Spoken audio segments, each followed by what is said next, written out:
ರಾಜಕೀಯವಾಗಿ ಅಂದರೆ ಹೇಗಿದನ್ನ ಕ್ಲೋಸ್ ಮಾಡೋದು ಅನ್ನೋದ್ರ ಬಗ್ಗೆ ಈ ಅಸಮಾಧಾನವನ್ನು ಅದು ಕೂಡ ಈಗ ಟೆನ್ಷನ್ ಆಗಿದೆ.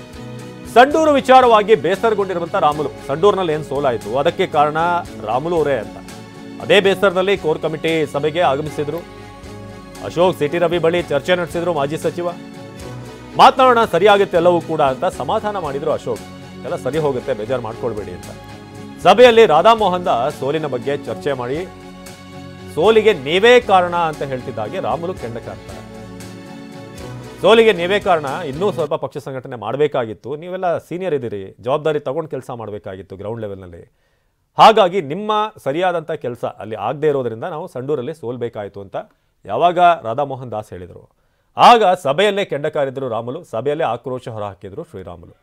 ಸೊ ಬಿಜೆಪಿ ಕೋರ್ ಕಮಿಟಿ ಸಭೆಯಲ್ಲಿ ಸಂಸದ ಚುನಾವಣೆಯಲ್ಲಿ ನಾನು ಸೋತಿರ್ಬೋದು, ಆದರೆ ಈ ಚುನಾವಣೆ ನನ್ನ ಹಣೆ ಬರ ಚೆನ್ನಾಗಿರಲಿಲ್ಲ, ಸೋತಿದ್ದೀನಿ, ಆದರೆ ನಾನು ಸೋತಿದ್ದೇನೆ ಅಂತ ನನ್ನನ್ನು ಲಘುವಾಗಿ ಮಾತನಾಡಿಸೋದು ಸರಿಯಲ್ಲ ಅಂತ ಹೇಳಿದರು ಅಂತ. ಇನ್ನು ಈ ಸಂಧಾನ ಈಗ ಆಗಬೇಕಾಗಿರೋದು ಬಹಳ ಮುಖ್ಯವಾಗಿ ರೆಡ್ಡಿ ಮತ್ತು ರಾಮುಲು ಇಬ್ಬರ ನಡುವೆ ಅಸಮಾಧಾನ ಪಕ್ಷಕ್ಕೆ ಒಳ್ಳೆಯದಲ್ಲ. ಸೊ ಆ ಕಾರಣಕ್ಕೆ ಪ್ರಹ್ಲಾದ್ ಜೋಶಿಗೆ ಒಂದು ಜವಾಬ್ದಾರಿಯನ್ನು ನೀಡಲಾಗಿದೆ ಬಿಜೆಪಿಯ ಹೈಕಮಾಂಡ್ ಕಡೆಯಿಂದ. ದೆಹಲಿಗೆ ಶ್ರೀರಾಮುಲು ಕರೆದುಕೊಂಡು ಬರುವಂತೆ ನಡ್ಡಾ ಸೂಚನೆ ಕೊಟ್ಟಿದ್ದಾರೆ ಪ್ರಹ್ಲಾದ್ ಜೋಶಿಗೆ. ಈಗಾಗಲೇ ಶ್ರೀರಾಮುಲು ಜೊತೆ ಮಾತನಾಡಿರುವಂತಹ ಜೆ ಪಿ ನಡ್ಡಾ, ರೆಡ್ಡಿ ರಾಮುಲು ದುಡುಕಿನ ನಿರ್ಧಾರ ತೆಗೆದುಕೊಳ್ಳಬಾರದು, ಆ ಜವಾಬ್ದಾರಿಯನ್ನ ಈಗ ಪ್ರಹ್ಲಾದ್ ಜೋಶಿ ಅವರಿಗೆ ನೀಡಲಾಗಿದೆ. ಇಬ್ಬರನ್ನ ಸಮಾಧಾನ ಪಡಿಸಿ ಒಂದಾಗುವಂತೆ ಮಾಡಬೇಕು ಅಂತ, ಇಬ್ಬರು ಚರ್ಚೆ ಮಾಡದಂತೆ ನೋಡಿಕೊಳ್ಳಲು ಜೋಶಿಗೆ ಸೂಚನೆ ನೀಡಲಾಗಿದೆ. ಪ್ರಹ್ಲಾದ್ ಜೋಶಿ ಅವರಿಗೆ ಒಂದು ಸೂಚನೆಯನ್ನು ಕೊಡಲಾಗಿದೆ. ಮೊದಲು ರಾಮುಲು, ಬಳಿಕ ರೆಡ್ಡಿ ದೆಹಲಿಗೆ ಬರುವಂತೆ ಸೂಚನೆ ನೀಡಲಾಗಿದೆ. ಮೊದಲು ರಾಮುಲು ಅವರಿಗೆ, ಅದರ ಬೆನ್ನಲ್ಲೇ ರೆಡ್ಡಿ ಅವ್ರನ್ನ ಕೂಡ ಕರೆಸಿ ಮಾತನಾಡೋಣ ಅಂತ, ದೆಹಲಿಯಲ್ಲಿ ಕೂತು ಮಾತನಾಡೋಣ ಅಂತ ವರಿಷ್ಠರು ಹೇಳಿದ್ದಾರೆ.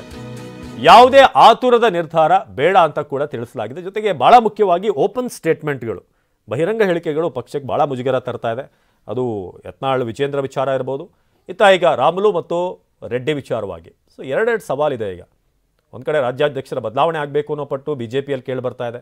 ಇನ್ನೊಂದು ಕಡೆ ಈಗ ಭಾಳ ಅನ್ಯೋನ್ಯವಾಗಿದ್ದಂತಹ ಇಬ್ಬರು, ಇತ್ತೀಚೆಗೆ ಸ್ವಲ್ಪ ಅವರ ಸಂಬಂಧಗಳಲ್ಲಿ ಅಂತರ ಇತ್ತು. ವಿನಾಯಕ್ ಈ ಬಗ್ಗೆ ಹೆಚ್ಚಿನ ಮಾಹಿತಿಯನ್ನು ನೀಡ್ತಾ ಇದ್ರು. ವಿನಾಯಕ್, ಈಗ ನಾವು ಗಮನಿಸ್ತಾ ಇದ್ದೀವಿ ಶ್ರೀರಾಮುಲು ಮತ್ತು ರೆಡ್ಡಿ ಅವರ ನಡುವಿನ ಈ ಒಂದು ಸದ್ಯ ಆಗಿರುವಂಥ ಮನಸ್ತಾಪಗಳೇನಿದೆ ಅದನ್ನು ಸರಿ ಮಾಡುವಂಥ ಜವಾಬ್ದಾರಿ ಪ್ರಹ್ಲಾದ್ ಜೋಶಿ ಅವರಿಗೆ ಒಪ್ಪಿಸಲಾಗಿದೆ ಅಂತ.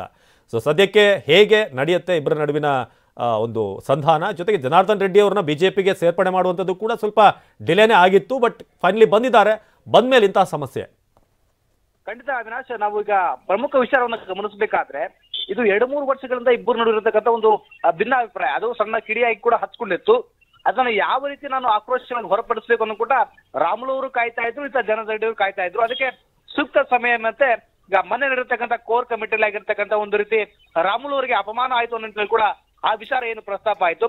ನಂತರದಲ್ಲಿ ಆ ವಿಚಾರವನ್ನು ಕುರಿತಂತೆ ರಾಮುಲು ಅವರು ಕೂಡ ನೇರವಾಗಿ ಟಿವಿನಲ್ಲಿ ಕೂಡ ಅವರ ಅಳಲನ್ನು ಕೂಡ ತೋಡ್ಕೊಂಡಿದ್ರು. ನಂತರದಲ್ಲಿ ಆ ಬೆಳವಣಿಗೆ ಕೂಡ ಗಮನಿಸಿದೆ. ಅಂದ್ರೆ ಇಬ್ಬರು ನಡುವಿರತಕ್ಕಂತಹ ಒಂದು ಆಕ್ರೋಶದ ಕಟ್ಟಿ ಒಡೆದು ಇಬ್ರು ಕೂಡ ಒಂದು ರೀತಿ ಮಾತಿನ ವಾಗ್ಯುದ್ಧ ಕೂಡ ಇಳಿದಿರುವಂತದ್ದು. ಈಗ ಪ್ರಮುಖವಾಗಿ ಪಕ್ಷಕ್ಕೆ ಮುಜುಗರ ಆಗ್ಬಾರ್ದು ಅನ್ನೋ ನಿಟ್ಟಿನಲ್ಲಿ ಕೂಡ ಈಗ ಹೈಕಮಾಂಡ್ ಅಂದ್ರೆ ಬಿಜೆಪಿ ಹೈಕಮಾಂಡ್ ಕೂಡ ಈಗಾಗಲೇ ಒಂದು ರೀತಿ ಸೂಚನೆ ಕೊಟ್ಟಿರುವಂತದ್ದು. ಏನಂತಂದ್ರೆ ಇಬ್ರು ಕೂಡ ಪಕ್ಷಕ್ಕೆ ಡ್ಯಾಮೇಜ್ ಆಗುವಂತಹ ಸ್ಟೇಟ್ಮೆಂಟ್ ಅನ್ನ ಕೊಡಬಾರ್ದು ಅನ್ನೋ ನಿಟ್ಟಿನಲ್ಲಿ ಕೂಡ ಈಗಾಗಲೇ ಮಾತುಕತೆಯನ್ನು ಕೂಡ ಮಾಡಿರುವಂತದ್ದು. ಜೊತೆಗೆ ರಾಮುಲು ಮತ್ತು ರೆಡ್ಡಿ ನಡೆರ್ತಕ್ಕಂಥ ವೈಮನಸ್ಸನ್ನ ಒಂದು ರೀತಿ ಸರಿಪಡಿಸುವ ನಿಟ್ಟಿನಲ್ಲಿ ಕೂಡ ಈಗಾಗಲೇ ಜೆ ಪಿ ನಡ್ಡಾ ಅವರು ಕೂಡ ನಿನ್ನೆ ರಾಮುಲು ಅವರನ್ನು ಕೂಡ ಫೋನ್ ಸಂಪರ್ಕ ಮಾಡಿದ್ರು. ಜೊತೆಗೆ ಯಾವುದೇ ರೀತಿಯಾಗಿರ್ತಕ್ಕಂಥ ಆತು ನಿರ್ಧಾರ ತೆಗೆದುಕೊಳ್ಬಾರ್ದು ಅನ್ನೋ ನಿಟ್ಟಿನಲ್ಲಿ ಕೂಡ ಮಾತನ್ನ ಹೇಳುವ ಮೂಲಕ ಸಮಾಧಾನ ಪಡಿಸುವಂತ ನಿಟ್ಟಿನಲ್ಲಿ ಕೂಡ ಪ್ರಯತ್ನ ಮಾಡಿರುವಂತದ್ದು. ಜೊತೆಗೆ ಪ್ರಹ್ಲಾದ್ ಜೋಶಿ ಅವರ ಮುಖಾಂತರವಾಗಿ ರಾಮುಲು ಅವರನ್ನ ಡೆಲ್ಲಿಗೆ ಕರ್ಕೊಂಡ್ಬರ್ಬೇಕು, ಡೆಲ್ಲಿಗೆ ಕರ್ಕೊಂಡ್ಬಂದಾಗ ಕೂತ್ಕೊಂಡು ಈ ವಿಚಾರವನ್ನ ಮಾತನಾಡುವ ನಿಟ್ಟಿನಲ್ಲಿ ಕೂಡ ಈಗಾಗಲೇ ಜೆ ಪಿ ನಡ್ಡಾ ಅವರು ಹೇಳಿರುವಂತದ್ದು. ಅಂದ್ರೆ ಇಲ್ಲಿ ಪ್ರಮುಖ ವಿಚಾರವನ್ನು ನಾವು ನೋಡ್ಬೇಕಾದ್ರೆ ಇಲ್ಲಿರ್ತಕ್ಕಂಥ ವಾಸ್ತವತೆ ಬೆಳವಣಿಗೆ, ಅಂದ್ರೆ ಸಂಡೂರು ಉಪಚುನಾವಣೆಯಲ್ಲಿ ಸೋಲಿಗೆ ಕಾರಣ ಏನು,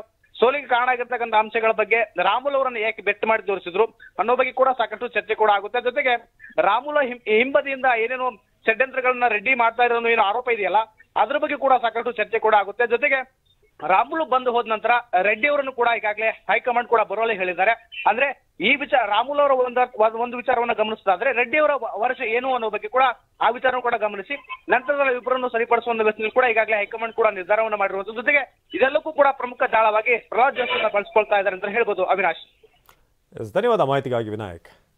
ಸಿದ್ದು, ರೆಡ್ಡಿ ರಾಮುಲು ಸದ್ಯಕ್ಕೆ ರೆಡ್ಡಿ ಹಾಗೆ ರಾಮುಲು ಇಬ್ಬರ ನಡುವಿನ ಸಂಧಾನದ ಜವಾಬ್ದಾರಿಯನ್ನು ಜೋಶಿ ಅವರಿಗೆ ನೀಡಲಾಗಿದೆ. ಸೊ ಬಿಜೆಪಿ ವರಿಷ್ಠರು ಇಬ್ಬರನ್ನು ಕೂಡ ಕರೆಸಿ ಮಾತನಾಡುವಂಥ ನಿರೀಕ್ಷೆ ಇದೆ.